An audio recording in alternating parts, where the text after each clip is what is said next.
बिस्मिल्लाहिर्रहमानिर्रहीम अस्सलाम वालेकुम खुशामदीद अहलन व सहलन कैफ़ा हालुका। Welcome back my YouTube channel mix plate planet. तो व्यूअर्स, आज जो ज़बरदस्त रेसिपी लाई हूँ बहुत ही मज़ेदार बनने वाली है। सस्ती रेसिपी है, आसानी से बनने वाली है और बहुत ही टेस्टी और लाजवाब यूनिक रेसिपी है।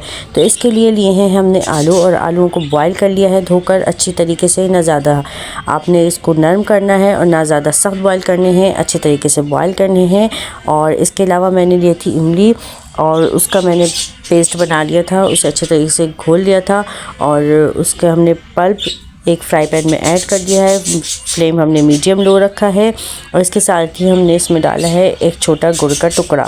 अब हम इसे धीमी आंच पे पकने के लिए रख देंगे और इसमें कुछ मसाले ऐड करेंगे। तो बहुत ही ज़बरदस्त और चटपटी और मज़ेदार सी रेसिपी बन रही है। तो वीडियो आखिर तक देखिएगा, स्किप नहीं कीजिएगा। तो इसमें हमने ऐड किया है 1/4 टीस्पून नमक, 1/4 टीस्पून काला नमक और 1/2 टीस्पून पिसी लाल मिर्च, 1 टीस्पून चाट मसाला और 1/4 टीस्पून हमने इसमें ऐड किया है सौंठ का, जो बाज़ार में आसानी से मिल जाती है पिसी हुई। इसके अलावा हमने ऐड किया है 1/2 टीस्पून पिसा हुआ सफ़ेद ज़ीरा ऐड कर लें आप, बहुत अच्छा टेस्ट आता है। थोड़ी सी पिसी हुई काली मिर्च भी ऐड कर लें तो बहुत अच्छा टेस्ट आएगा।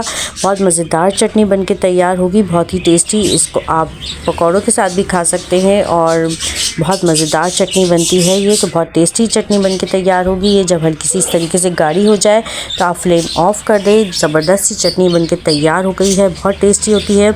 इसके बाद जो हमने आलू लिए थे उसको छील लिया था और छीलने के बाद इसको हाफ़ कर लें। बड़े आलू हो तो हाफ़ कर लें, नहीं तो छोटे आलू हो तो आप इसको ऊपर के साइड से काट के इस तरीके से एक होल बना लें अच्छा सा, बहुत ज़बरदस्त सा। जितना गहरा इसको आप कट करेंगे बीच में से छुरी की मदद से, किसी स्पून की मदद से आप इसे खाली कर लें और बहुत ज़बरदस्त, जितना खाली होगा जितनी चटनी इसमें भरेंगे उतनी ही टेस्टी और मज़ेदार बनेगी ये चीज़, बहुत ही टेस्टी बनती है। तो इसमें हमने ऐड किया है सबसे पहले चटनी जो हमने बनाई है मज़ेदार सी, वो इसमें हमने भर दी है खूब। फिर इसके साथ ही हम डालेंगे सफ़ेद छोले जो हमने पहले से उबाल के रखे हुए थे। और बाज़ औक़ात रमज़ानों में या आम दिन में लोग इसे उबाल के भी रखते हैं, फ्रीज़ करके रखते हैं, तो बहुत सहूलत हो जाती है। बहुत मज़ेदार रेसिपी होती है ये। आप इसे झटपट रमज़ान में बना सकते हैं इफ्तार के लिए, या मेहमानों की आमद हो, शाम का टाइम हो, ख़ुद का दिल चाह रहा हो अच्छी चीज़ खाने का, तो ये ज़बरदस्त सी चीज़ झटपट तैयार करके आप ख़ुद भी इंजॉय कर सकते हैं और मेहमानों को भी खिला सकते हैं। इसमें आप चाहें तो टमाटर, प्याज और हर धनिया भी छिड़क सकते हैं और नीम को भी थोड़ी सी ऊपर से ऐड करें तो बहुत ज़बरदस्त, मज़ेदार, टेस्टी और ख़ूबसूरत सी ये रेसिपी बन के तैयार होती है। बहुत ही मज़ेदार होती है, इतनी मज़ेदार कि एक बार आप बना के खाएँगे तो खाते ही चले जाएंगे और घर वाले आपसे बार बार फरमाइश करेंगे इस रेसिपी की।